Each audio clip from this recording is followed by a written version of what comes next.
Number पे है भांग के सवाद, जो गाना वेब से रिलीज हुआ है। तो ऐसे ही प्यार आशीर्वाद देते रहिए। खेसारी म्यूजिक वर्ल्ड का गाना हिरौआ बम वो भी ट्रेंडिंग में। तो लगातार इस सावन में आप लोगों ने इतना हेलो नमस्कार दोस्तों, मैं शिवेंद्र आप सभी को स्वागत करते हैं शिवेंद्र ब्लॉग में। तो भाई लोग आप लोग देख रहे होंगे स्क्रीन पर वीडियो चल रहे होंगे खेसारी भैया का लाइव।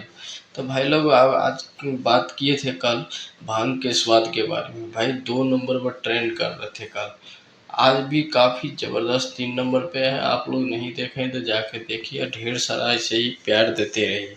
तो भाई लोग खेसारी भैया जब भी कुछ लेके आते हैं ना लाइव में, तो काफ़ी धमाका ही उड़ाते हैं और कि किसी का दिल जीत लेते हैं। तो भाई लोग ऐसा ही बात होता है खेसारी भैया के सामने। तो खेसारी भैया जैसे है कि अपना जनता का भी सुनते हैं और ऐसे ही सबका सुनते हैं और प्यार दुलार जनता देते हैं। तो भाई लोग आप लोग भी ऐसे ही प्यार से दिल से सपोर्ट करते हैं और सबको सपोर्ट करते हैं। चलते हैं अगले वीडियो में, मिलते हैं, तब तक अपना ख्याल रखें।